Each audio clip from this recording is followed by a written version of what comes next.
Assalamualaikum warahmatullahi wabarakatuh. Assalamualaikum warahmatullahi wabarakatuh. Alhamdulillah wa syukrulillah wa la hawla wa la quwwata illa billah. Asyhadu an la ilaha illallah wahdahu la syarikalah wa asyhadu anna Muhammadan abduhu wa rasuluh. Allahumma salli ala Muhammad wa ala ali Muhammad. Assalamu alayka ya Rasulullah. Rabbi shrah li sadri wa yassir li amri wahlul 'uqdatam min lisani yafqahu qawli.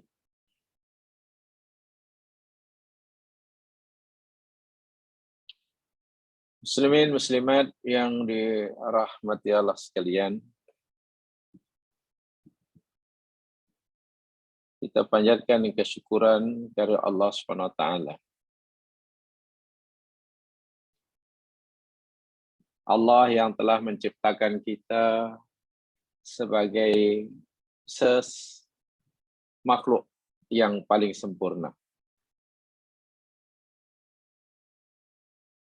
Kemudian diciptakan bumi, langit dan isinya,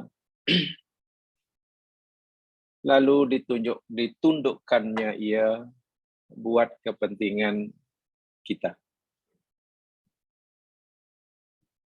Dan kita juga diberikan penghormatan oleh Allah dengan dilantiknya kita sebagai khalifahnya di muka bumi. Tugas yang tidak ringan,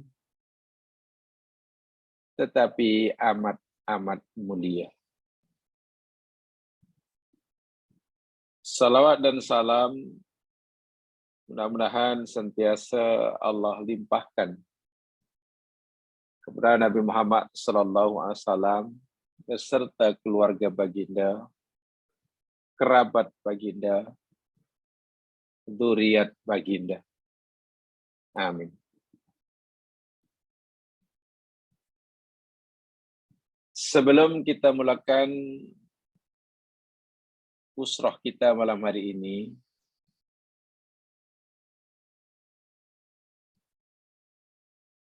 saya dengan rendah hati memohon, merayu kepada jamaah sekalian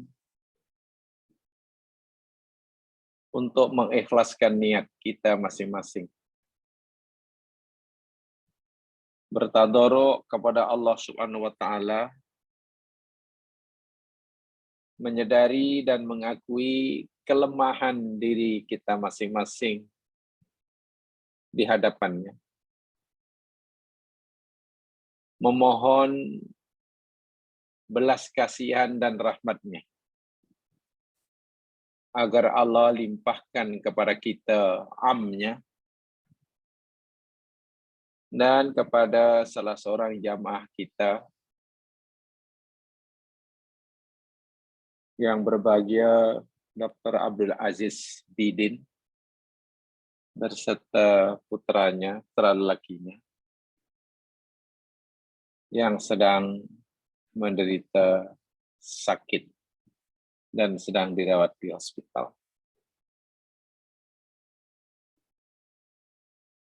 Mudah-mudahan dengan keikhlasan hati kita masing-masing dan tadaruk, takhusyuk kita pada Allah,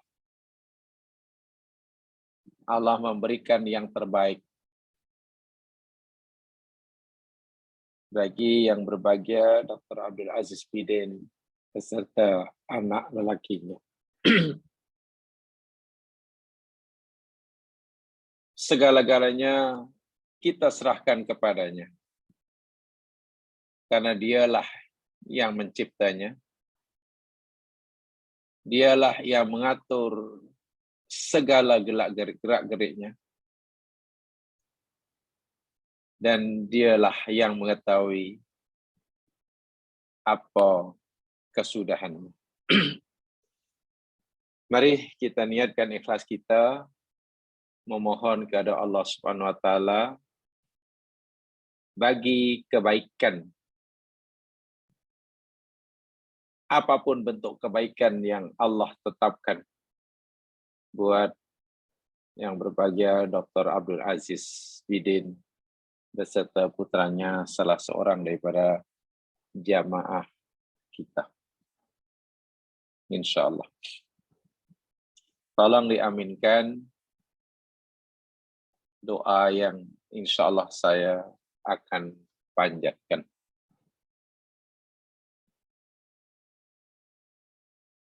Allahumma salli ala Muhammad wa ala ali Muhammad. Kama sallaita ala Ibrahim wa ala ali Ibrahim. Wa barik ala Muhammad wa ala ali Muhammad. Kama barakta ala Ibrahim wa ala ali Ibrahim. Fil alamin innaka Hamidum Majid. Allahumma lakal hamdu kulluh wa lakal syukru kulluh. Wa ilaika turja'ul amru kulluh ala niyyatuhu wa sirruh. Allahumma inna nas'aluka bi anna lakal hamdu. Nashhadu annahu la ilaha illa antal mannan. Badi'us samawati wal ard. Ya dzal jalali wal ikram. Ya Hayyu, Ya Qayyum, Ya Hayyu, Ya Qayyum, Ya Hayyu, Ya Qayyum. Birahmatika nastaghits. Wala takilna ila anfusina tarfata ain. Allahumma aqsim lana min khasyatika ma tahulu bihi bainana wa baina ma'asyik. Ya Allah, ya Tuhan kami, berikanlah kami rasa takut kepadamu,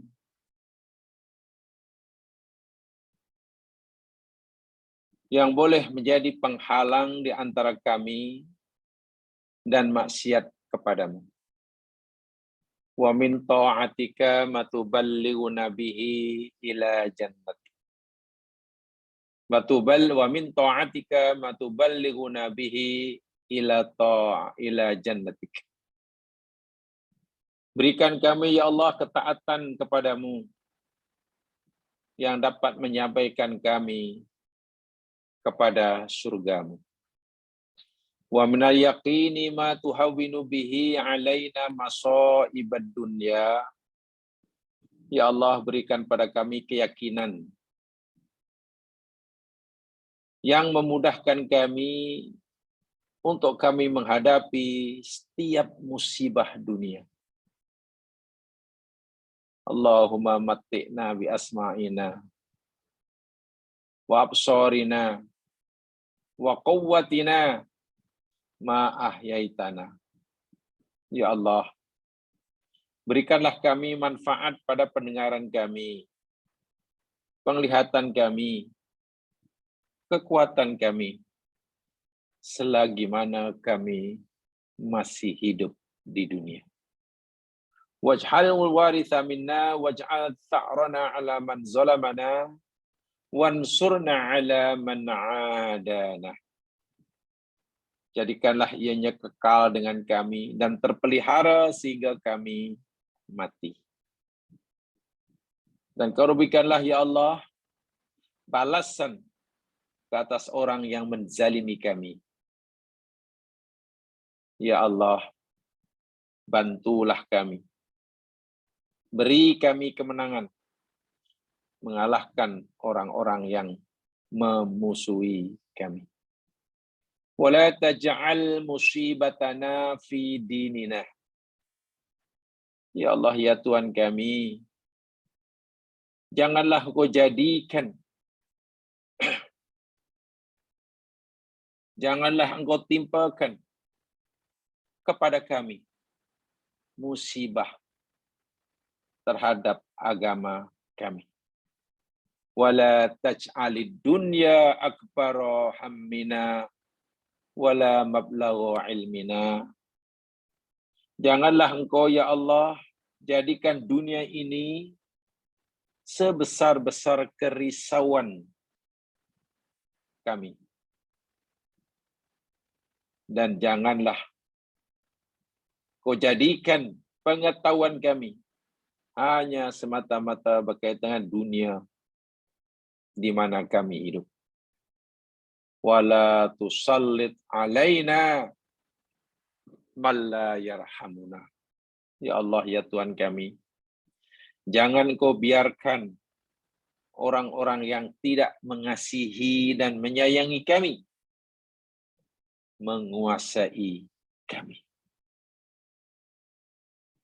Allahumma rabbal ba's adhibil ba's biyadika syifa wala kashifa lahu ila anta ya rabbal alamin. Allahumma la malja'a wala manja'a minka illa ilaik innaka ala kulli syai'in qadir. Ya Allah, ya Tuhan kami, Tuhan yang mentadbir segala alam, hilangkanlah penyakit dan kesusahan yang telah menimpa saudara kami, Abdul Aziz Bidin dan putranya. Di tangan-Mu ya Allah segala kesembuhan. Dan tidak ada sesiapa yang boleh memberikan kesembuhan melainkan Engkau, Tuhan semesta alam. Ya Allah, tidak ada tempat berlindung, tidak ada tempat berharap melainkan kepada Engkau. Sesungguhnya Engkau Maha berkuasa atas tiap-tiap sesuatu. La ilaha illallahul halimul karim. La ilaha illallahul aliyyul azim. La ilaha illallah rabbus samawati sab'i wa rabbul arsyil azim. La ilaha illallah wahdahu la syarikalah. Lahul mulku wal hamdu wa ala kulli syai'in qadir.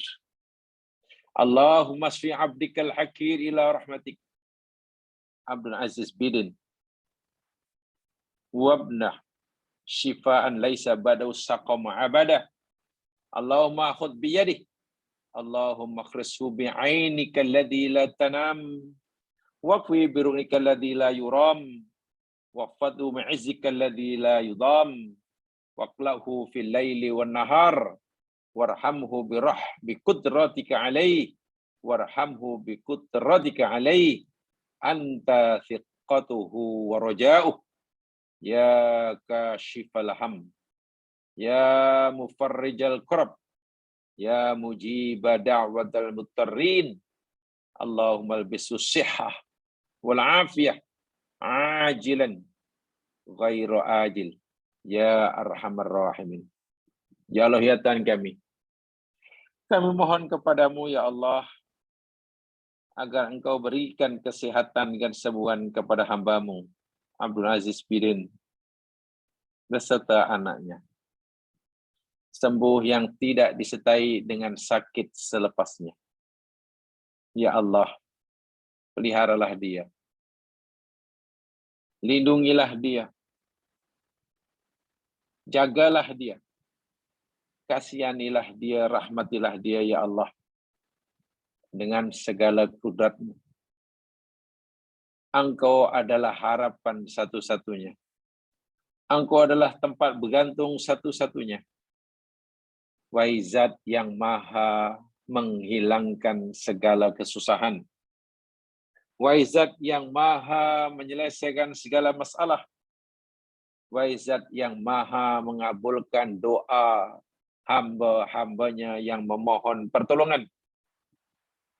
Berilah kesembuhan dan kesehatan kepada hamba-Mu ini. Ajilan ghairu ajil.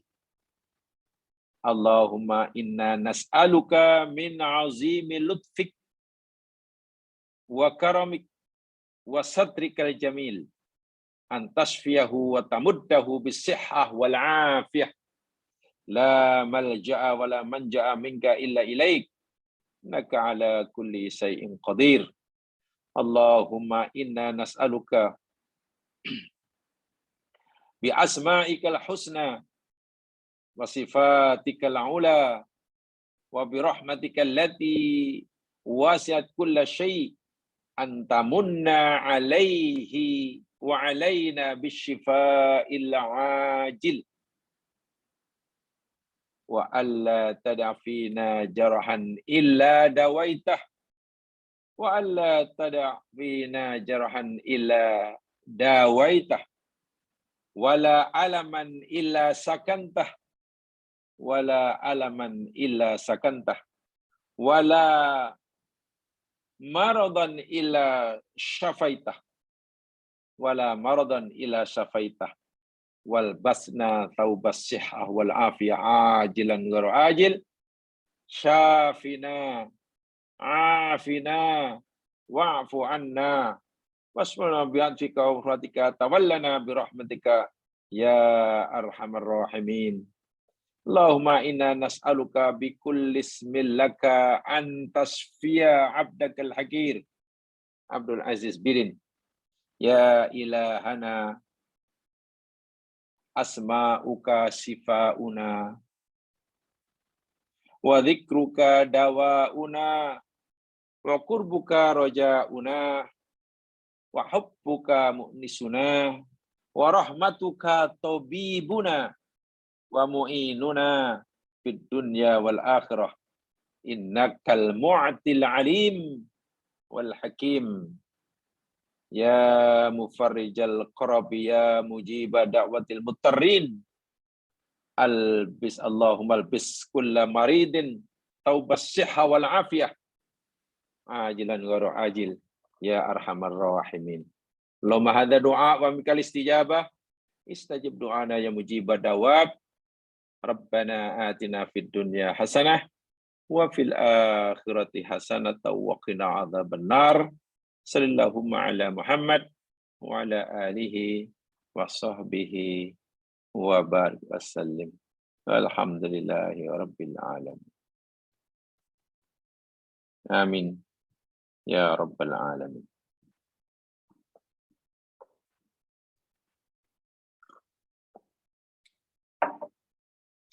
Muslimin muslimat yang dirahmati Allah sekalian. Insyaallah kita teruskan siri kajian kita merupakan kesimpulan menyambung daripada apa yang kita pelajari minggu lepas, tajuk yang ianya kesimpulan daripada apa yang kita pelajari selama ini, berbulan-bulan selama ini, yakni adab Islam bagi menghadapi kematian. Yang pertama telah kita pelajari minggu lepas, wajib kita yakinkan diri kita tentang apa itu kematian.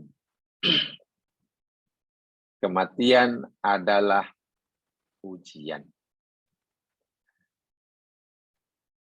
Karena ia disebut ujian, pasti tujuannya adalah kebaikan.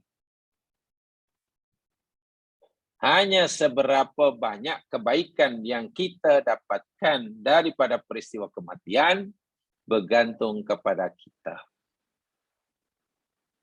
Ramai orang yang dengan adanya peristiwa kematian atau ingat kematian atau yakin ada kematian, amalnya bertambah-tambah. Bekalan yang ia akan bawa untuk kembali pada Allah semakin banyak.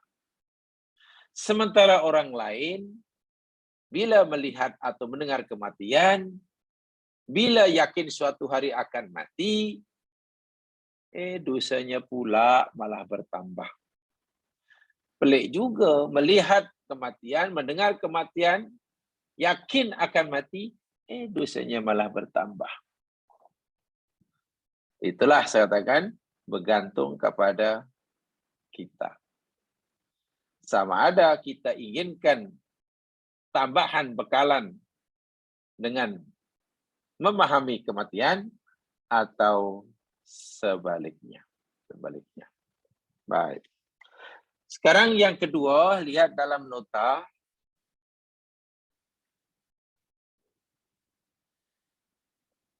Poin yang kedua, yakni menerima kematian dengan cara dan adab Islam. Poin yang kedua, menerima kematian dengan cara dan adab Islam. Mungkin ada yang bertanya, memang ada orang menerima menghadapi kematian tidak sesuai dengan cara Islam? Banyak. Ada orang bila berhadapan kematian macam-macam responnya. Ingat, karena kematian ini salah satu ketetapan Allah, salah satu daripada ujian Allah, maka sikap kita menghadapinya pun hendaklah sesuai dengan cara yang Allah telah tetapkan. Jika kita mau lulus dengan ujian yang satu ini. Kematian termasuk ujian Allah, saya ulangi. Maka cara kita meresponnya, menghadapinya, ya mesti sesuai dengan cara yang Allah telah tetapkan. Jika kita mau atau ingin lulus terhadap ujian ini. Bermakna, jika sikap kita menghadapi kematian tidak sebagaimana cara yang Allah telah tetapkan, bermakna kita gagal dengan ujian ini.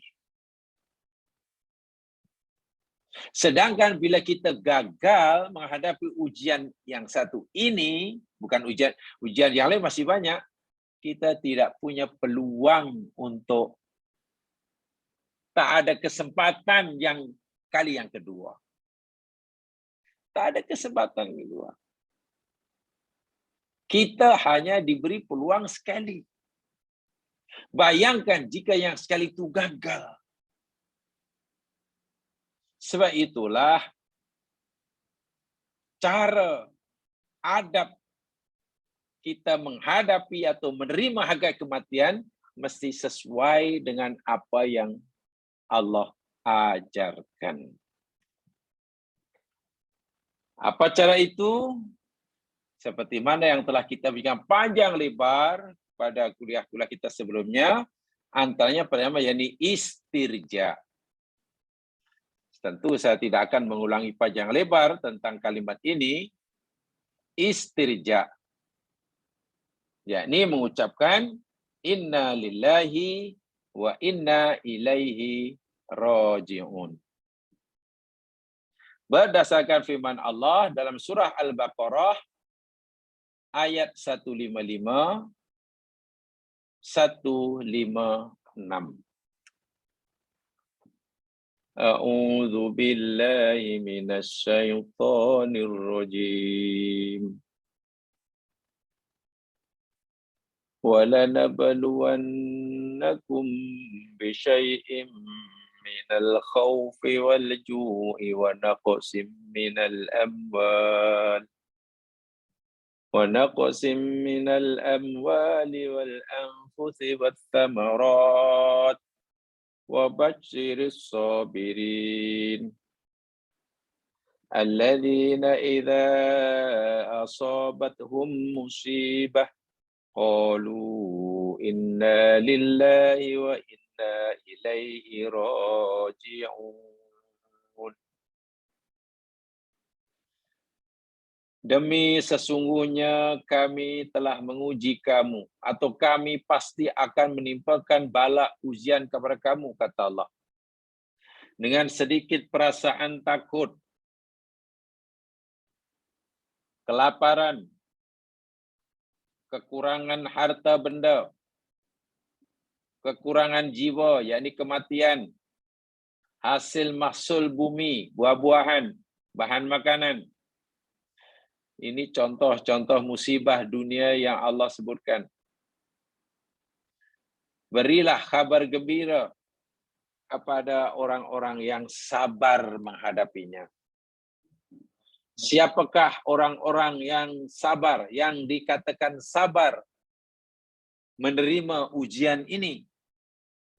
Orang-orang yang sabar ialah orang-orang yang apabila menimpa mereka musibah, qalu, mereka kata, inna lillahi wa inna ilaihi raji'un. Mereka berkata, sesungguhnya kami adalah milik Allah dan sesungguhnya kami akan kembali kepadanya.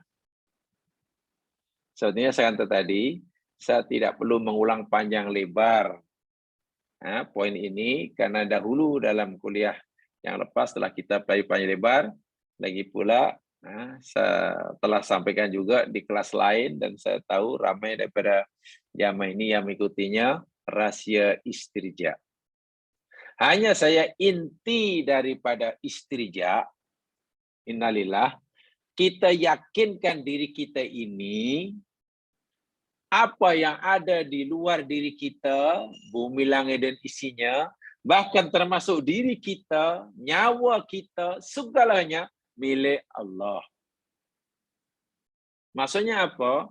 Kita yakinkan pada diri kita masing-masing, selama kita hidup di dunia, hakikatnya kita tidak punya apa-apa. Itu hendaklah diyakinkan betul. Tidak mempunyai apa-apa. Karena segalanya lillah, milik Allah. Yakinkan begitu pertama. Kerana bila kita sudah yakin seyakin-yakinnya bahwa kita tidak punya apa-apa, sebenarnya semuanya adalah milik Allah, suatu saat bila Allah mengambil apa yang ada di tangan kita, kita tidak merasa kehilangan. Kita tidak akan sedih kerana kehilangan. Bagaimana kita merasa kehilangan? Selama ini pun kita tidak memilikinya. Tengok. Jika Allah ambil, Allah tidak menzalimi kita. Kenapa? Karena Allah mengambil apa yang dia miliki, bukan apa yang kita miliki. Orang yang merasa teraniaya atau diperlakukan tidak adil oleh Allah bila berlaku musibah, hilang itu, hilang ini, karena selama ini dia merasa dia pemiliknya. Salah dia. Kenapa dia merasa memilikinya? Sedangkan Allah kata, bagi tahu awal-awal, kamu tidak punya apa-apa. Yang ada di tangan kamu tuh Allah kata milik aku. Suatu saat aku akan ambil. Bila aku ambil apa yang jadi milikku yang ada di tanganmu, walaupun tanpa notis, ya kamu tidak perlulah mengeluh. Kamu tak perlu protes. Kamu tak perlu tuduh macam-macam kepada aku. Sebab kamu hakikatnya tidak kehilangan apa-apa, tidak kehilangan siapa-siapa. Kerana selama ini kamu tidak punya apa-apa dan tidak punya siapa-siapa. Dalam sungguh tu innalillah. Innalillah. Masalahnya, semua orang sudah mengucapkan innalillah bila berlaku musibah. Tapi kenapa masih sedih? Kenapa masih terasa berat musibah? Wahai innalillah sudah dibaca. Ada baca 10 kali innalillah, innalillah. Tapi kenapa masih terasa berat? Kenapa belum merasa lega? Jauh sekali merasa ridha. Sabar pun kadang-kadang belum sempurna. Wahai, sabar itu ada tingkat pertama. Tingkatan yang paling bawah. Sikap baik yang paling bawah menghadapi musibah itu sabar. Itu sikap yang baik yang paling bawah menghadapi ujian itu adalah sabar. Karena ada yang lebih tinggi lagi. Apa namanya? Ridha. Ridha itu punya tingkatan yang lebih tinggi pada sabar menghadapi musibah. Ada lebih tinggi lagi, namanya syukur. Itu kita sudah jelaskan dan saya kira ramai jemaah sudah memahaminya. Bila itu diyakini betul-betul saja Mas sekalian. Tak ada orang kecewa, mengeluh, apalagi menuduh Allah tidak adil, apalagi merasa, oh tidak.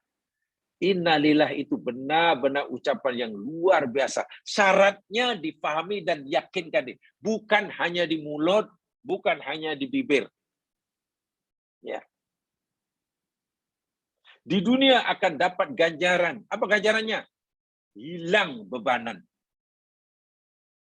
Kesedihan tidak ada.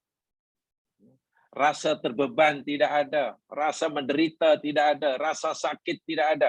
Itu ganjaran di dunia. Belum lagi Allah menjanjikan ganjaran di akhirat. Apa ganjaran di akhirat? Berdasarkan hadis riwayat Ahmad dan Turmuzi serta Ibnu Hibban. Tengok selepasnya. Di mana Allah Subhanahu wa taala bertanya kepada para malaikat. Dalam riwayat Ahmad, yakni malakul maut yang menyambil nyawa anak kesayangan hamba itu. Orang ditimpa musibah. Musibah apa? Musibah kematian. Saudaranya meninggal, orang yang disayangi meninggal.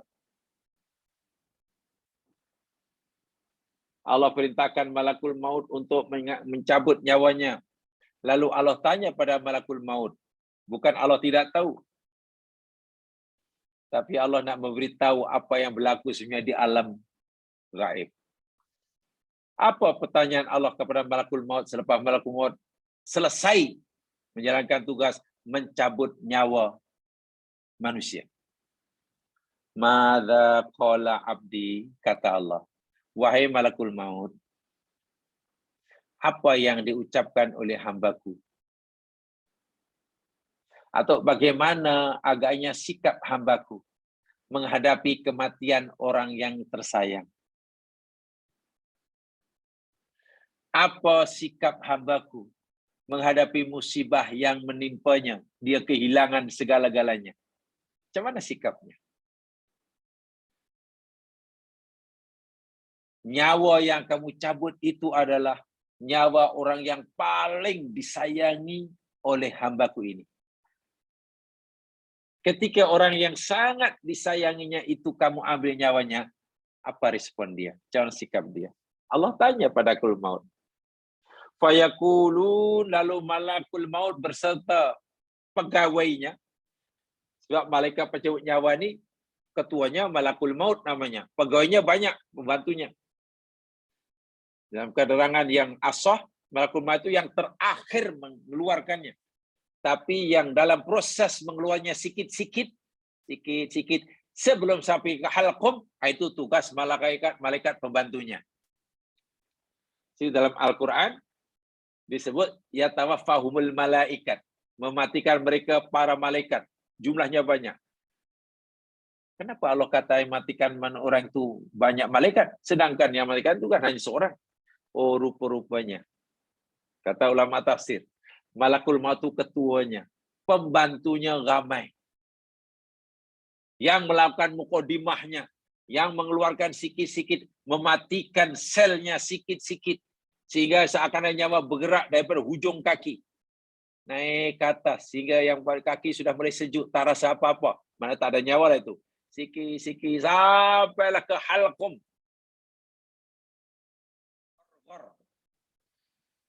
Itu malaikat tugas, malaikat lain yang pegawai-pegawai malakul maut tu. Akhir malakul maut yang terakhir gitu. Apa jawaban malaikat? Ditanya oleh Allah. Yaqulun hamidaka wastarja'a. Ya Allah, hamba-Mu luar biasa. Sungguh pun orang yang sangat disayangi, Engkau suruh aku mencabut nyawanya. Dia kehilangan orang yang paling disayangi. Dia bukannya mengeluh, dia bukannya menyalahkan engkau, dia bukan merasa engkau tidak berlaku adil, bahkan dia hamidakah. Engkau memuji engkau, ya Allah. Dia kata, alhamdulillah ala kulli hal. Tidak mudah jemaah sekalian seorang hamba memuji Allah ketika Allah timpakan musibah. Tidak mudah. Itu hanya hamba yang telah memahami betul hakikat musibah. Jika ada hamba memuji Allah karena Allah sedang memberinya nikmat, itu biasa. Hamba memuji Allah, orang memuji Allah, sujud syukur kerana Allah sedang memberinya nikmat, itu biasa. Itu biasa. Tapi jika ada seorang hamba tetap memuji Allah, Allah zat yang berhak dipuji, meskipun saat itu Allah menimpakan musibah kepadanya, termasuklah mengambil orang yang sangat-sangat disayanginya. Mana hamba ini bukan hamba biasa ini. Ini hamba yang luar biasa. Dia memujimu, ya Allah. Sikit pun tak ada merasa keluh kesah. Tak ada suudzon. Wastarja'a. Ini. Dan dia istirja. Ia menyadari betul bahwa segala-galanya adalah milik Engkau, ya Allah. Dan sekarang Engkau mengambilnya. Apa yang ada tangannya kembali kepadamu. Dia sedar betul. Dia tidak kehilangan siapa-siapa. Kerana selama ini pun dia meyakini dirinya tidak punya siapa-siapa. Masya Allah. Kalau selama ini dia hidup berdua, bertiga, dilihat orang disayang ini bukan miliknya, tapi ini amanah daripada Engkau. Sebab itu dia jaga baik-baik. Anak ini diarahkannya, didikannya sesuai dengan kehendak Engkau. Karena itu kemauanmu. Diarahkan untuk mentaati kamu, mencintai Rasulnya. Sesuai dengan perintahmu. Sekarang, hamba-Mu ini telah berjaya melaksanakan amanah yang kubebankan. Tiba masanya ia ambil pula amanah itu. Dia lega. Karena bebanannya menjadi berkurang. Dia ucapkan, Alhamdulillah. Segala puji ya Allah. Doanya lebih banyak, ya Allah terimalah. Tanggung jawab yang hamba-Mu lakukan selama ini terhadap amanah yang Engkau telah berikan. Terimalah amanah ya Allah. Dan hamba sedar sekarang amanah itu Engkau telah ambil semula.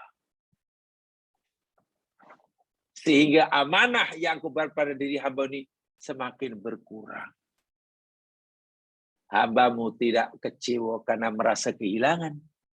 Karena hamba-Mu memang tidak pernah kehilangan. Oleh sebab selama ini tak pernah memiliki apa-apa. Istirja. Istirja. Maka orang yang seperti ini, jamaah sekalian, Allah Subhanahu wa Ta'ala kan beri ganjaran yang sangat besar. Namanya Baitul Hamdi. Ya. Di akhirat, di surga nanti ada satu mahligai. Satu istana. Istana itu nama dia Baitul Hamdi. Istana pujian. Siapa yang berhak menempatinya? Siapa yang berhak mendiaminya? Mereka yang tetap mampu memuji Allah dalam apa saja keadaan, termasuk ketika ia ditimpa musibah. Alhamdulillah ala kulli hal. Inna lillahi wa inna ilaihi raji'un. Ini sikap adab yang diajarkan oleh agama kita.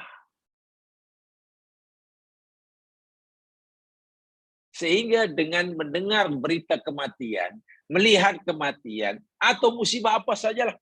Macam sekarang musibah kalau tempoh hari yang tahun lepas di Selangor. Selangor, sing muda di Ulu Langat, Baju Besok, sekarang di Pantai Timur, di Terengganu. Kata kita dengar itu umpamanya. Yang namanya berita banjir sudah tidak lagi menguasai berita perdana, arus perdana dalam pemberitaan sampai sekarang ini. Karena sekarang lagi panas, malah PRN pula. PRN Johor pula sekarang yang hari-hari memanasi berita. Musibah dah macam tak gila-gila. COVID pun jarang beritanya keluar. Wallah alam, tak tahu macam mana boleh tukar peraturannya. Ya, mungkin kita disuruh untuk membiasakan diri berjiran dengan COVID lah. Walaupun makin naik namanya, terima sajalah hakikat. Sehingga beritanya makin kurang. Berita benak pilihan raya lagi besar. Ini yang wajib kita tanamkan. Pertanyaannya, ya di masalah kita tanya diri kita masing-masing. Kalau kita ditanya apa yang patut kita ucapkan bila mendengar musibah, melihat musibah, semua kita pasti tahu jawabannya. Ya, kita mesti baca inna lillahi wa inna ilaihi raji'un. Alhamdulillah sudah tahu. Tapi bila katalah kita ditanya, adakah ucapan inna lillahi wa inna ilaihi raji'un itu hanya kamu cakap di bibir, tapi hatimu masih meronta-ronta, atau sebenarnya ucapan inna lillahi wa inna ilaihi raji'un merupakan ekspresi yang telah kamu rasakan dalam hati kamu. Bermakna kamu sudah punya kesadaran yang sudah mendarah daging dalam diri kita bahwa hidup kita tidak punya apa-apa. Tidak punya apa-apa. Kekuasaan milik Allah. Allah bagi siapa yang kendaki dan Allah akan tarik daripada yang kendaki. Lalu kenapa dia mesti membanggakan dengan kekuasaan? Lalu kenapa pula ia sedih karena hilang kekuasaan? Coba. Tapi kan itu realiti dia. Mau rasa dimuliakan oleh Allah bila mendapat kekuasaan? Tidak. Orang yang diberi kekuasaan itu orang yang sedang diuji. Karena kekuasaan milik Allah. Bermakna bertambah soalannya. Tapi biasanya orang punya kekuasaan tidak dilihat kekuasaan itu sebagai taklif, bebanan.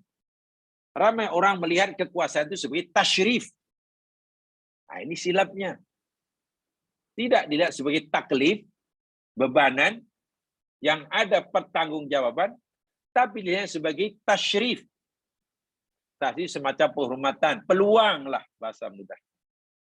Ya, kalau ada kuasa mana peluang terbuka luas untuk saya ini. Sehingga orang berebut-rebut. Nah, di situ pun sudah salah menilainya. Karena ia diasui tasyrif, bila kehilangan, sedihnya luar biasa. Tengok. Akhirnya dengan nikmat pun, minta maaf, kita tak bertambah baik, tak bertambah dekat dengan sifat yang memberinya. Hilang nikmat atau ditimpa musibah pun masih juga tidak membuat kita jadi baik. Masih juga menambahkan kita makin jauh daripada Allah. Lalu apa makna hidup di dunia? Hidup di dunia yang hanya sekejap ini, apa nilai dia? Sedangkan balasan di akhirat yang Allah janjikan buat hambanya, yang Allah akan berikan buat hambanya itu disesuaikan, disamakan dengan perangai perbuatannya semasa hidupnya. Ya. Jika semasa hidupnya itu perangainya sesuai dengan apa yang dikehendaki oleh Allah, walaupun hanya setahun, Masya Allah, masuk surga kekal abadi. Sebaliknya, walaupun di dunia hanya sementara, tetapi sikapnya terhadap nikmat, sikapnya terhadap musibah, tidak sebagaimana yang Allah suruh, ya balasan Allah sediakan di akhirat neraka dan kekal. Wa'iyadzubillah. Ini perlu diinsafi oleh setiap kita. Seorang yang bertuah itu orang yang mengutamakan yang di sana, bukan yang di sini. Orang yang paling rugi adalah orang yang meninggalkan akhirat karena hendak mengejar dunia. Itu orang yang paling rugi. Meninggalkan akhirat, mengorbankan akhirat, karena hendak mengejar apa dipanggil nikmat dunia. Itu rugi serugi-ruginya. Khosirun. Orang yang rugi. Minta maaf kalau dalam bahasa Al-Quran ada yang lebih keras, bukan rugi. Al-ashqa. Ashqa. Ashqa itu bukan rugi, paling celaka. Ini bahasa Quran ya, bukan bahasa saya. Kalau ikut bahasa Al-Quran, al-ashqa. Orang yang paling celaka. Bukan celaka, paling celaka. Tengok bahasanya. Siapa dia? Yang mengorbankan akhirat untuk kepentingan nikmat dunia. Ya, hanya dunia ini bukan milik dia. Allah Akbar. Kita hanya akan mendapatkan nikmat dunia sesuai dengan usaha kita. Allah akan beri kepada kita hajat dunia ini sesuai dengan usaha kita. Itu pun milik Allah. Sementara nikmat surga, orang ahli surga akan mendapatkan nikmat surga sesuai dengan sifat Allah yang maha dermawan, bukan sesuai dengan permintaan kita. Bayangkan, kita di dunia mendapatkan nikmat sesuai dengan harapan kita, usaha kita. Usaha sikit dapat sikit, usaha banyak-banyak. Tapi nikmat surga Allah berikan sesuai dengan sifat yang maha pemurah. Yang maha pemurah. Itu sulit untuk dibayangkan seberapa besar, seberapa banyak. Baik, itu makna sabar ya. Jadi sabar jadi orang yang menghayati makna inna lillahi wa inna ilaihi. Tolong dirujuk asrarul istirja yang telah kita bicara panjang lebar di kelas lain dan saya yakin ramai yang mengikutinya. Mudah-mudahan itu dapat difahami. Itu penting sekali. Jangan sampai tidak. Jangan sampai hidup kita sebagai orang Muslim sepanjang hayatnya kita hanya mampu mengucapkan inna lillahi wa inna ilaihi raji'un. Tetapi ia tidak memberi kesan dalam pandangan hidup kita. Dalam kita melihat musibah, melihat nikmat dunia. Orang yang berjaya hanya sekedar mengucapkan innalillahi wa inna ilaihi, tapi jangan meresapkan, oh iya ya, kan saya sudah innalillah. Maknanya, kenapa saya mesti merasa memiliki? Lalu kenapa saya mesti takut kehilangan? Kita tak pernah kehilangan. Dalam hidup dunia kita tidak pernah akan kehilangan.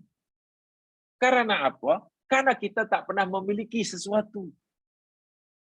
Itu pesan Nabi, sebelum apa yang Allah miliki di tangan kami itu Allah ambil, gunakan sebaik-baiknya. Sebelum Allah ambil. Selagi Allah belum ambil, Allah izinkan kamu untuk memanfaatkannya sesuai dengan kehendaknya. Kan begitu kata Nabi. Rebut 5 sebelum 5, masa muda sebelum tua. Kan begitu ya. Sehat sebelum sakit. Sempat sebelum sempit. Hidup kaya sebelum miskin, hidup sebelum mati. Ya, kaya itu milik Allah. Allah nanti kata, manfaatkan sebaik-baiknya sebelum nanti Allah ambil. Bukan sebelum kamu kehilangan. Kita sering ya mengatakan istilah hilang tuh, sebenarnya minta maaf. Apa yang kami pelajari dahulu, guru kami, Pak Kiai lah yang biasanya istilah lebih tepat dalam bab ini. Dia tak begitu menyukai istilah hilang. Ya, nanti suatu benda, suatu barang yang suatu hari perkara yang kamu miliki sekarang ini suatu akan hilang, hilang juga akhirnya diambil oleh Allah, kamu akan kehilangan. Orang biasa kata begitu kan. Orang yang paling kamu cintai pun nanti kamu akan kehilangan. Kata guru saya dahulu, sebenarnya ilmu itu kurang tepat, walaupun tak salah, tapi itu tak tepat. Sebab kita tidak akan kehilangan. Orang yang akan kehilangan itu orang yang pernah memiliki sesuatu. Bila orang tak pernah memiliki, bagaimana ia akan merasa kehilangan? Karena kita tahu kamu akan kehilangan, sebelum kehilangan. Akhirnya begitu hilang, sedih. Sedih karena kehilangan. Macam apa yang kita pelajari minggu lepas tu. Bagaimana seorang sufi yang terkenal di Baghdad, di Basrah, ketika mati, ayahnya menangis, ibunya menangis, istrinya menangis, anak semua menangis. Ceritanya rupanya menangis pasal kehilangan. Tengok. Mereka menangis pasal kehilangan. Apa yang selama ini ia miliki. Dia belum puas menikmati apa yang dimiliki, sekarang sudah hilang. Jadi dia menangisi manfaat yang hilang. Sekarang saya sudah dapat lagi. Sufi ini akhirnya menangis setelah tahu mendengar jawabannya. Menangis karena keluarganya menangis. Rupanya kamu menangisi untuk diri kamu. Tapi kamu tidak pernah memikirkan nasibku bagaimana nanti. Sudah cukupkah bekalan aku jumpa Allah? Kenapa kamu tidak menangisi? Seakan kamu tak peduli, aku nak pergi jauh. Panjang perjalananku, susah. Kamu tak kisah itu. Tapi kamu lebih mementingkan di kamu, aku kehilangan itu, kehilangan. Hakikatnya, kita tidak akan kehilangan. Hanya saja, orang pasti merasa kehilangan sesuatu jika sebelumnya ia merasa memilikinya. Kan gitu. Allah Subhanahu wa taala memberitahu, bila kamu tidak mau sakit karena kehilangan sesuatu, jangan kamu merasa memilikinya. Bagaimana ya Allah? Inna lillahi wa inna ilaihi raji'un. Faham ya? Itu dia poin yang kedua. Dan doanya ini, bila kita apa yang ada Allah ambil semula, kita di musibah itu, Allahumma jurni fi musibati. Itulah kita pelajari dahulu ya. Allahumma jurni fi musibati wahlif li khairan minha. Allahumma jurni, ya Allah, berilah kami ganjaran. Kurniakanlah kami ganjaran ya Allah fi musibati, kerana musibah yang menimpa diriku ini. Musibah yang menimpa diriku ini ya Allah, jadikan ianya menjadi asbab hamba-Mu ini memperoleh ganjaran, kebaikan, bekalan. Wahlif li khairan minha, dan beri kami pengganti ya Allah lebih baik daripada yang Kau ambil ini. Apa yang Kau ambil ini ya Allah, ini saja.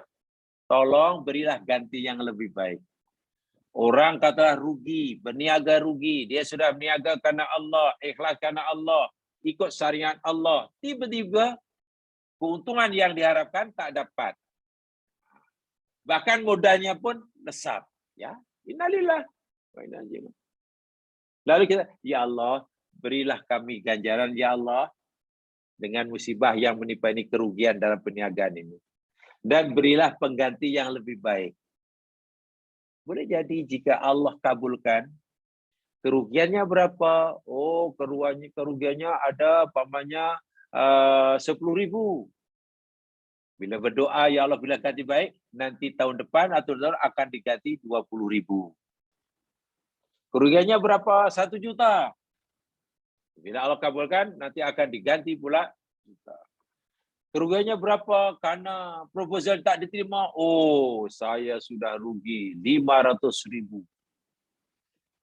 Kami sudah siapkan proposal bahwa ini kok saya dah habis semuanya. Selama 3 bulan sudah 500.000 dah habis. Kita yakin dapat projek itulah. Dengar-dengar proposal itu sudah di meja pegawai EPU. Tinggal tenyih tanda tangan aja. Tak macam mana tiba-tiba tak lulus. Yang dapat projek itu orang lain pula. Tak setan gundul mana potong trip katanya. Wow, menyesal kecilnya luar biasa. Hilang, habis 500.000. Sia-sia. Kita sudah mulai berkalu. Dapat projek seperti ini. Kau utaskan. Tapi dia orang mukmin, orang yang pernah belajar, orang yang mengerti innalillah wa inna ilaihi raji'un. Difahami betul, dia pun doa Allahumma ajurni fi musibati Allah. Berilah hamba-Mu ni ganjaran kerana musibah yang menimpa hamba-Mu. Hamba-Mu kerugian 500.000 ya Allah. Tidak ada hasilnya apa-apa. Wahluf li khairan minha. Ya Allah, berilah ganti. Pengganti bagi di hamba-Mu ini yang lebih baik daripada yang 500.000. Hadis Muslim ini ya. Bila Allah kabulkan karena kita yakin. Innalillah wa inna sudah mendarah daging. Nanti Allah ganti. Tahun depan ke 2 tahun lagi. Malah dapat projek pula. Nilainya jauh lebih besar daripada projek yang dia tak dapat tempoh hari. Jika tempoh hari kata ni, proyek katalah sekian puluh juta. Yang ini bahkan ratusan juta. Wah, dapat untung. Yang keduanya, iya ya, kalau tempoh hari lah, permohonan proyek kami diluluskan, nampaknya kami pun lingkup. Karena rupa-rupanya kami tak cukup kaki tangan. Syarikat kami tak ada kemahiran. Handle proyek yang sangat canggih ini. Kalaulah 3 tahun lepas proyek itu dapat kami pun tak mau handle dan kami pun agak rugi. Nasib baik Allah halang tak dapat tengok. Ada hikmah di sebalik Allah tidak luluskan tu. Allah tidak bagi, tidak kabulkan itu. Soal kabulkan itu, dia pun mungkin, rasanya proyek syarikat kami pun tak mampu nak handle tu. Karena proyek ini bukan proyek yang kecil. Ini proyek yang besar. Ini memerlukan teknologi yang Masya Allah, sangat tinggi, sangat hebat. Saat itu barulah dia benar-benar merasa Allah memberikan pengganti yang lebih baik, Syaratnya, ya, kalau kita ingin Allah mau kita beri ganti yang lebih baik daripada yang Allah ambil, karena semuanya milik Allah. Allah boleh bagi, Allah boleh ambil semula, Allah boleh bagi, terpulanglah karena dia pemiliknya. Syaratnya inna lillahi wa inna ilaihi raji'un itu telah betul-betul kita resapkan dalam hati. Kita yakini dengan yakin dan tidak ada goyah sedikit pun. Tidak ada keraguan, syak wasangka sedikit pun. Itu syaratnya. Baik, itu nomor 2. Sekarang nomor 3. Apakah adab yang perlu ada bagi seorang Muslim bila menghadapi musibah, khasnya musibah kematian? Ini dari segi fikah ya. Ini mudah sekali dan ini telah kita bicarakan juga. Solat jenazah kepada si mati dan berdoa untuknya. Ini adab. Ikut menyembahyangkan bila berpeluang. Jika tidak dengar siap kematian, pohonkan doa. Pohonkan keampunan pada Allah bagi si mayit. Saya tak kata ya, bila mendengar kematian, mari kita ucapkan Al-Fatihah. Bukan. Itu tidak ada hadisnya. Tidak ada hadis Nabi yang menyuruh kita bila mendengar kematian Al-Fatihah. Tidak ada. Mari kita ucap Fatihah untuk si arwah. Tidak kita temukan. Hadisnya tidak ada, bermakna contoh dari Nabi tidak ada, contoh dari sahabat tidak ada, contoh daripada ulama-ulama yang mustahid tidak ada. Saya tidak tahu dari mana asal usulnya. Karena tidak ada contoh, dan ini masalah ibadah, ya jangan dilakukanlah. Buatlah apa yang dicontohkan. Apa yang dicontohkan? Jika mendengar kematian, berusahalah untuk sama-sama menguruskan jenazahnya bila berkesempatan. Memandikannya mengapakannya, menyorotkannya, atau kemudian kalau tidak, pohonkan doa. Itu mustahak sekali. Pohonkan doa. Bayangkan, jika ada orang meninggal, lalu orang yang hidup mendoakannya, memohonkan Allah maghfir lahu warhamhu wa'afihi wa'fuhanhu. Katalah itu saja. Dan yang berdoa itu katalah ada 50 orang, 100 orang. Dan doanya sangat ikhlas. Rasa-rasalah.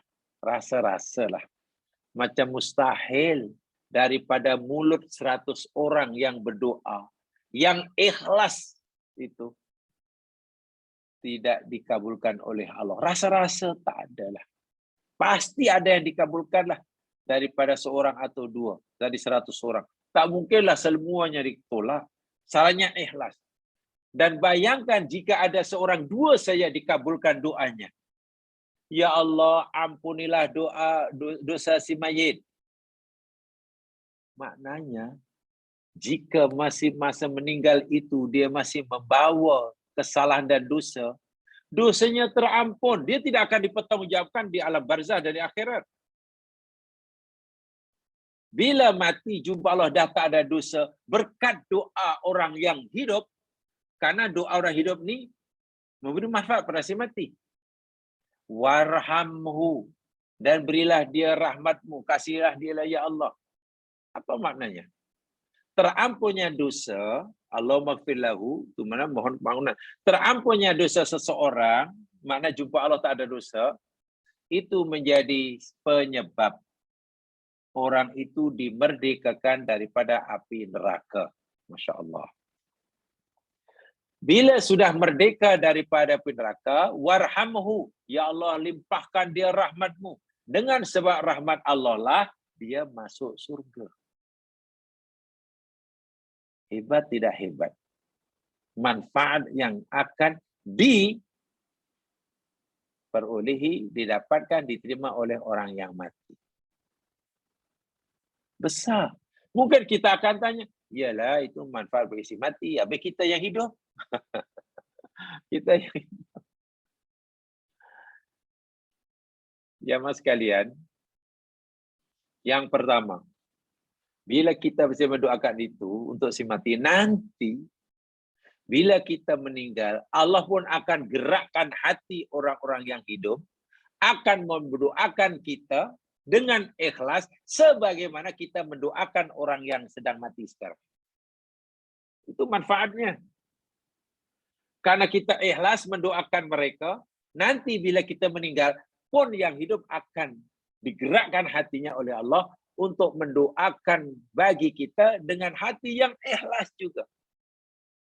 Itu yang pertama.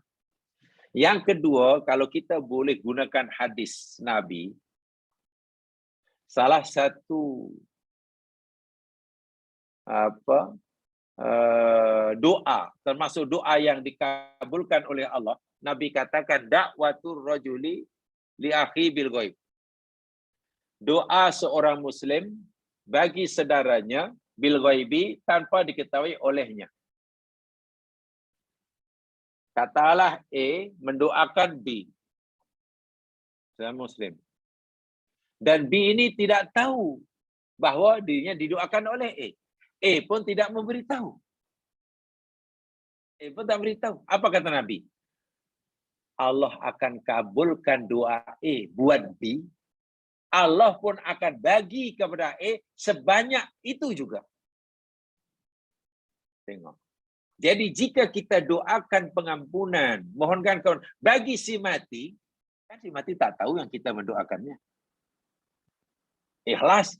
Jika Allah beri dia pengampunan kepada si mati kerana doa kita, kita pun akan dapat pengampunan bagi dosa kita juga. Itu manfaatnya. Sebab itu doakan. Bukan Al-Fatihah ya. Bukan Al-Fatihah. Ini kadang Allah di alam yang penuh Al-Fatihah. Itu pun pakai image saja.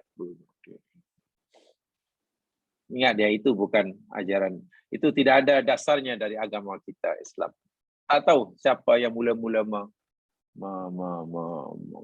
menyuruhnya. Sebab tidak ada dalilnya. Daripada Nabi tak ada, dari sahabat tak ada. Daripada Imam Syafi'i tidak ada. Dengar aja kematian Al-Fatihah. Al-Fatihah tak ada.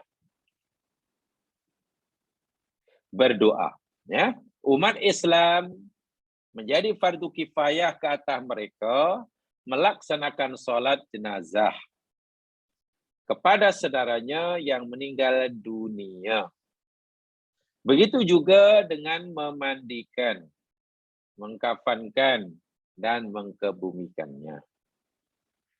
Persyariatan salat jenazah berdasarkan hadis Nabi Sallallahu Alaihi Wasallam daripada sahabat Abi Hurairah, riwayat Imam Al-Bukhari dan Muslim. Ini hadisnya. Anna Rasulullah sallallahu alaihi wasallam na'a an-najasiyya fil yaum alladhi mata fi. Sesungguhnya Rasulullah sallallahu alaihi wasallam bersedih atas berita kematian An-Najasi. Ingat ya, dahulu telah kita bicarakannya, sedih atas kematian ada dua kan, ada yang mazmum, ada yang mahmud. Ada yang dibenarkan, ada yang dicela. Sedih macam mana itu maksudnya? Nah, itu telah bicarakan, tengok siri-siri yang lepas. Jadi Nabi sedih mendengar kematian Raja Najasi, Absah. Karena beliau rupa-rupanya telah memeluk agama Islam, mengakui keesaan Allah dan keesaan Nabi Muhammad SAW. Ketika baginda mangkat,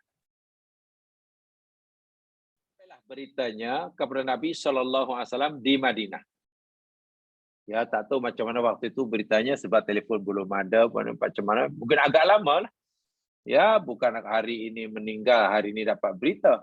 Lama lah. Fa kharaja ilal musalla. Nabi mendengar kematian Raja Najasi. Fa kharaja, Nabi keluar ilal musalla, tempat solat. Fa saffa bihim, lalu Nabi suruh berbaris. Saffa, buat susunan saf. Gitulah. Macam solat rapat gitu ya. Wa kabbara arba'an, Nabi pun kemudian bertakbir sebanyak 4 kali. Inilah dalil solatul janazah. Takbir 4 kali. Ada hadis-hadis yang lain kaifiahnya ya. Seperti yang kita kenal itulah. Salat jenazah takbirnya 4 kali. Allahu Akbar, takbiratul ihram itu. Kemudian baca Al-Fatihah. Allahu Akbar, sudah kali kedua. Baca sholawat. Seelahnya sholawat Ibrahimiyah. Allahu Akbar, takbir yang ketiga tu. Berdoalah untuk si mati. Minimum. Allahumma gfir lahu warhamhu wa'afihi wa'fu anhu. Itu minimum. Boleh yang lain-lainnya. Contohnya liban. Allahu Akbar. Itu yang keempat. Assalamualaikum. Simple. Tidak ada ruku. Tak ada sujud. Tak ada ruku. Tak ada sujud. Itu satu. Nah, salah satu contoh doa. Di samping yang paling minimum tadi lah. Allahumma fillahu warhamu wa'fu anhu itu. Ada doa daripada Nabi SAW diajar oleh Nabi, riwayat Muslim. Allahumma ghfir lahu. Ya Allah, ampunilah dosa bagi si mayit ini. Warhamhu, dan limpahkanlah rahmat ke atasnya. Wa'fu anhu, ya Allah, maafkanlah dia. Maafkanlah dia atau lepaskanlah dia dari segala yang tidak dia sukai. Wa'afihi, dan bebaskan dia ya Allah daripada siksa kuburnya. Wa akrim nuzulahu, ya Allah, muliakanlah tempat tinggalnya. Ya, jadikanlah tempat kuburnya raudun min riyadil jannah, taman surga. Wasi' mudkhalahu, lapangkanlah ya Allah tempat masuknya. Bahwasanya alam barzani boleh lapang sehingga penghuninya berleluasa bergerak. Ada yang sangat sempit sehingga hambanya tersiksa karena tidak boleh bergerak kemana-mana. Waqsilhu bil ma'i wa thalji bil ma'in wa saljin wa baradin. Ini bahasa majazi. Ya Allah, basuhlah dia.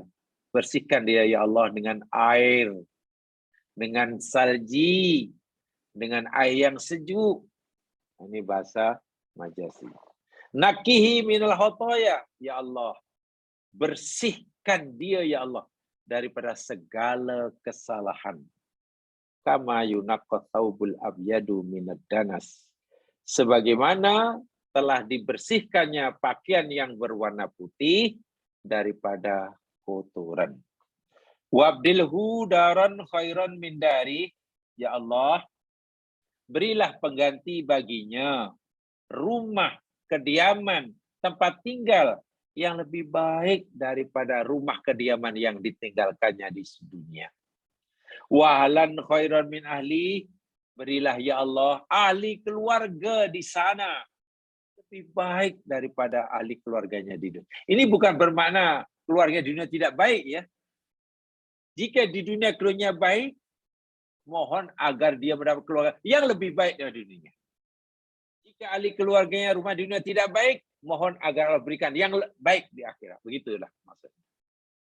Wa zaujan khairan min zaujihi, ya Allah berikanlah pasangan di sana lebih baik daripada pasangannya di dunia. Nah, ini jangan jealous ya, yang ditinggal jangan jealous. Kalau yang meninggal suami ya istrinya jangan jealous, jangan kecil hati. Jika meninggal istri, suami pun jangan jealous. Apa pula Pak Imam doa tak sampai hati, katanya.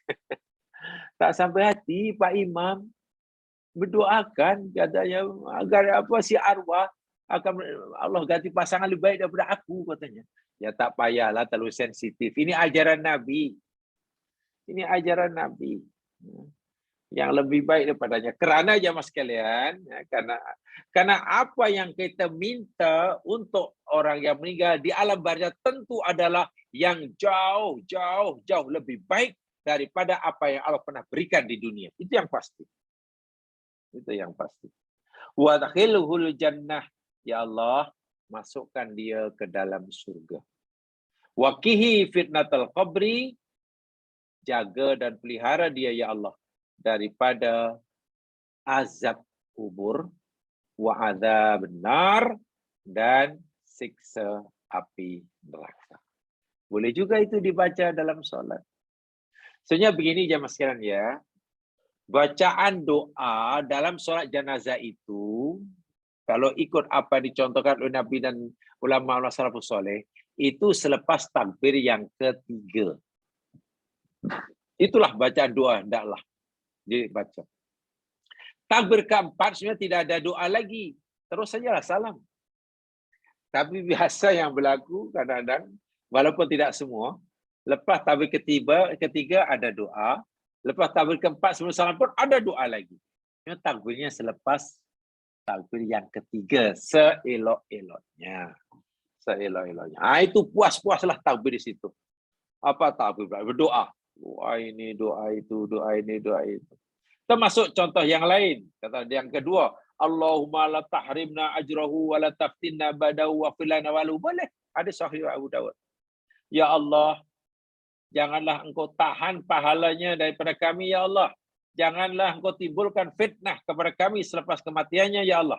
Serta ampunilah kami dan ampunilah dia. Boleh dibaca dalam solat selepas takbir yang ketiga. Selepas takbir. Jadi panjang. Boleh dibaca dalam solat. Doa-doa ini. Apatah lagi ada satu pendapat di kalangan ulama fiqh jemaah sekalian. Solat mayit itu yakni doa saja isinya sebetulnya. Jadi memperbanyak doa. Memperbanyak doa. Lalu contoh yang ketiga apanya? Doa yang ketiga. Allahumma ighfir li hayyina. Ya Allah, ampunkanlah dosa orang-orang yang hidup di kalangan kami. Wa mayyitina, dan orang-orang yang telah mati di antara kami. Wa saghirina wa kabirina, ampunkan juga ya Allah dosa kanak-kanak yang masih kecil dan orang-orang yang sudah dewasa daripada kami. Wa dzakarina wa unthana, ampunilah dosa-dosa di kalangan kaum lelaki kami dan kaum perempuan kami. Wa syahidina wa ghaibina, ya Allah, ampunkanlah dosa orang-orang yang hadir di majlis ini dan yang tak hadir di tempat ini. Allahumma man ahyaitahu minna fa ahyihi alal iman. Ya Allah, siapa saja yang Kau masih beri dia kehidupan di dunia ini daripada kami, maka hidupkanlah dia ya Allah dengan atas keimanan. Wa man tawaffaitahu minna fatawaffahu alal Islam. Dan siapa saja ya Allah yang Kau telah matikan di antara kami, matikan dia di atas Islam. Allahumma la tahrim ajrahu, ya Allah janganlah Engkau tahan bagi kami akan pahalanya. Wala tudillana ba'dahu, jangan Engkau sesatkan kami selepas kematiannya. Ini juga termasuk doa untuk jenazah yang dikatakan oleh Nabi. Hadis sahih riwayat Abu Daud, Tirmizi, An-Nasa'i dan Ibnu Majah. Itu Abu Daud ya, bukan Abu Dawud. Itu bukan jim tapi dal. Daud. Dibaca, tapi itulah yang sekiranya minta maaf ya. Saya tak kata salah, tapi kadang kita ya paling tidak khilaful aula lah istilahnya. Atau paling tidak khilafus sunnah. Menyalahi sunnah. Bahasa yang biasa diutamakan menyalahi sunnah atau khilaful aula. Contohnya apa? Begini. Nabi suruh mendoakan si mayit salat itu. Yani dalam salat itulah. Masa salat itulah perbanyakkan doa bagi si mayit. Itu yang Nabi suruh. Itu yang sunnah. Tapi biasanya dalam praktiknya salatnya laju-laju saja. Allahu Akbar. Bismillahirrahmanirrahim. Bolin. Allahu Akbar. Allahumma sholli ala Muhammad. Allahu Akbar. Allahumma la ilaha illallah. Allahu Akbar. Assalamualaikum. Baru serba itu Al-Fatihah. Nah inilah masalahnya. Salam itu Al-Fatihah, baca lagi lah surah itu, doa apanya Allah. Minta maaf, mungkin saya tidaklah terlalu mudah mengatakan benda itu salah, tapi saya lebih suka menggunakan istilah khilafus sunnah, menyalahi sunnah. Atau khilaful aula. Yang Nabi ajarkan doa itu dalam salat itu bukan masa solat doanya ngam-ngam, lepas solat lagi panjang-panjang. Bukan. Ya mungkin ini satu kebiasaan laganya. Kita pemilihan orang solatnya begitu laju sekali. Seakan-akan mungkin solatnya hanya ya baca yang biasa aja lah. Nah kami Assalamualaikum warahmatullahi wabarakatuh. Lepas itu baru Allahumma. Saya tak kata salah, tapi kenapa tidak menggunakan peluang berdoa itu dalam solat seperti mana yang Nabi ajarkan? Ibarat kita meminta bantuan pada menteri ke YB ke, ketika kita masih bersambung telefon tu. Kita belum letakkan gagang telefon tu masih. Itulah. Dia lah cara Nabi gini. Jangan dah cakap sekejap, letak barulah kita nak tulis surat lah inilah. Kan lambat. Apalagi solat itu dalam bahasanya, dari segi bahasa, maknanya ad-du'a. Solat itu dari segi bahasa maknanya ad-du'a. Kenapa ngam-ngam sangat doanya? Kenapa doanya malah disimpan untuk dibaca selepas solat? Apalagi solat jenazah biasanya lagi panjang doanya. Oh, panjang Al-Fatihah itu. Ya, saya fikir itu lebih kepada tak tahulah adat ke apa. Sebab cari dalilnya tak jumpa lah masalahnya. Ini kalau kita bicara tentang dalil je Mas Yan. Kalau kita bicara tentang ibadah itu perlu dalil, tak jumpa. Lepas solat jenazah, kemudian imam balikkan Al-Fatihah. Carilah dari mana kitab mana pun tak jumpa. Ini kalau kita mau konsisten dalam beragama, mau bertanggungjawab dalam agama, mesti ada dalil, memang tak jumpa. Lainlah kalau kita kata tak apalah, tak ada dalil pun tak apalah. Bukannya salah mana baca Fatihah, itu lain cerita lah. Sebab orang kadang berfikirnya begitu. Apa salahnya kita baca Fatihah? Itu lain cara fikirnya, orang macam susahlah kalau agama itu nanti agama akan ikut kemauan kita masing-masing. Masing-masing. Sepatutnya perbanyakkan doa itu dalam solat. Dalam solat. Tapi masalahnya kita ini gimana ya? Minta maaf jemaah sekalian. Bila lepas solat jenazah, kemudian tak ada doa seperti biasanya. Imam solat jenazah agak panjang. Lepas salam, Assalamualaikum warahmatullahi wabarakatuh, Assalamualaikum warahmatullahi wabarakatuh, surai, mayat pun diangkat. Tak ada doa. Mungkin orang pun, apa ni Pak Imam ni? Pak Imam ni lain lah. Semenjak balik haji, balik umrah ni lain lah. Sebab di Makkah memanglah lepas solat jenazah ni tak ada doa, doa habis pun. Jangan Pak Imam ni dah ikut mazhab Arab Saudi. Dan Arab Saudi ni terkenal mazhabnya Wahabi. Jangan Pak Imam ni Wahabi lah. Nah, bila sudah berfikir begitu ya Mas Yan, dan masyarakat pula sudah terpatri dalam fikir dia, Wahabi ini mungkin dianggap satu makhluk yang sangat menakutkan, yang tak apa macam. Jadi akhirnya orang pun, iyalah itu jangan percaya orang itu. Ini susahnya nak membuat agama pada masyarakat. Ini bukan cerita Wahabi atau Syafi'i atau Maliki, bukan ya Mas sekalian. Ini agama yang lebih bertanggungjawab berdasarkan dalil, gitulah. Lainlah kalau kita mau beragama tanpa dalil pun tak apa. Itu lainlah, itu manhaj tak berdalil lah. Mungkin ada orang beragama ikut mazhab apa? Mazhab tak perlu dalil. Itu lain cerita lah. Tapi macam mana? Ikut suka hati lah. Bolehlah suka apa pun, yang penting niatnya ikhlas. Itu lain cerita lah. Wallahu alam kalau jadi semacam itu. Tapi yang pasti agama tak suruh macam itu. Itulah, jadi kita mesti ada keberanian. Jamaah yang sudah tahu mesti ada keberanian untuk menerapkan sunnah Nabi. Walaupun daripada yang paling kecil, yang paling mudah. Okeylah, yang dah baik itu kita teruskan. Yang salah itu, ya kita betulkan. Bak kata orang apa tu? Biasakan yang betul, betulkan yang biasa. Begitu kan? Sederhana sekali. Betulkan yang biasa. Biasakan yang betul. Dan betulkan yang biasa. Yang biasa. Karena, walau bagaimanapun juga, akhirnya nanti amal ibadah yang diterima oleh Allah, syaratnya hanya ada dua. Satu, amalan itu mesti dilakukan semata-mata karena Allah.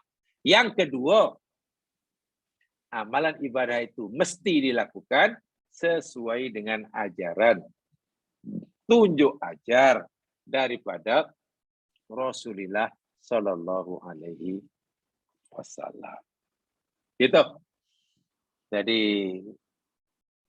walaupun mungkin sedikit, tolong kita menjadi pemula lah ya.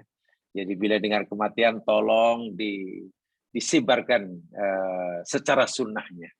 Sikap sunnah itu manja. Kita sudah pelajari panjang lebar ya. Takziah itu macam mana itu. Tolong dihidupkan sunnah itu. Kalau kita takziah macam sekarang banyak halangan-halangan SOP, ya sudahlah.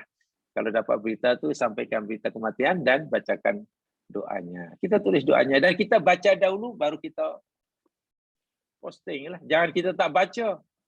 Hanya kopi doa terus hantar. Kita pernah baca. Macam mana Allah nak terima doa kita? Kita pun tak baca. Apa kita fikir dengan memposting doa, bermakna kita berdoa? Belum. Kita baca sendiri. Kita baca, baru kita posting doa. Dan jangan posting lagi yang Al-Fatihah, Al-Fatihah. Tak payah. Itu tak payah. Diusahakan untuk ditinggalkan. Yang merasa masih berat, karena belum yakin, tolong ulang kaji semula. Ya, saya sebenarnya mengikut madhab, ya, istilahnya tak memaksa lah. Dalam beragam ini saya kurang cenderung kepada bisa memaksa. Walaupun menurut saya ini benar, itu salah, saya kurang cenderung kepada yang bersiap memaksa. Saya ingin lebih mengharapkan orang itu faham, sampai faham betul sehingga ada penuh kesedaran akan masuk. Sebab kalau orang itu kita paksa untuk menerima pendapat kita yang betul sekalipun, sementara dia belum mengetahui yang dilakukan itu salah, itu bahaya aja Mas. Kalau dia ikut pun pasti bukan karena Allah, karena takut kita. Dan itu bahaya. Mana pura-pura. Pura-pura. Sebab itulah jelaskan, pelakannya sampai dia sendiri mengetahui oh yang dilakukan selama ini adalah salah. Bila dia sudah salah, nanti dengan sendirinya akan mengikuti yang betul. Dan waktu itu dia akan berjuang terus. Tak merasa dipaksa, tak ada rasa segan pada sesiapa, sehingga memilih yang benar itu betul-betul ikhlas lillahi ta'ala. Tapi biasanya ada orang yang tak suka seperti itu, maunya tegas, kamu mesti begini, karena ini betul, ini sunnah, ini tak sunnah, kamu mesti ini. Nah itu ya, tapi mungkin orang masing-masing lah pembawaannya, masing-masing. Tapi terus terang secara pribadi, saya sebenarnya tidak memilih cara seperti itu, tidak memilih cara itu. Bukan makna kita tidak ada keyakinan tentang pendapat kita, ya, tapi kita lebih mengutamakan biar orang itu tahu dahulu di mana salahnya. Sebab jangan kita suruh orang mengamalkan pahaman kita yang betul sekalipun, selagi orang itu belum mengetahui, menyadari akan perbuatannya yang salah. Kalau dia ikut, pasti bukan karena Allah, karena segan kita, malu, takut, atau bla bla bla bla. Dan itu bukan cara agama yang baik, bukan cara agama yang baik. Ya sekalian, nampaknya itu saja yang sempat saya sampaikan malam hari ini. Ada 2 poin yang saya sampaikan. Mudah-mudahan dah ia menambahkan pengetahuan atau lebih tepatnya mengingat semula apa yang kita pelajari, karena tinggal lagi kita mengamalkannya, itu yang paling mustahak. Dan walaupun ini bercerita kematian, tapi maksudnya yang saya maksudkan dia ini bukan sekadar kematian. Apa saja jenis musibah? Apa jenis musibah? Khasnya bagi istirja itulah. Inna lillahi wa inna ilaihi raji'un, hendaklah kita amalkan betul bagi semua jenis musibah. Bukan hanya musibah kematian sahaja. Itu yang mustahak. Jadi itu saja yang saya sampaikan. Semoga memberi manfaat. Kurang lebihnya mohon dimaafkan. Mari kita baca Al-Fatihah dan surah Wal Asr. Subhanakallahumma wa bihamdika asyhadu an la ilaha illa anta astaghfiruka wa atubu ilaik. A'udzu billahi minasyaitonir rajim. Wal 'asri innal insana fi khusr illa alladziina aamanu wa 'amilus shalihat. Wa tawasaw bil haqq wa tawasaw bis sabr. Assalamualaikum warahmatullahi wabarakatuh. Assalamualaikum.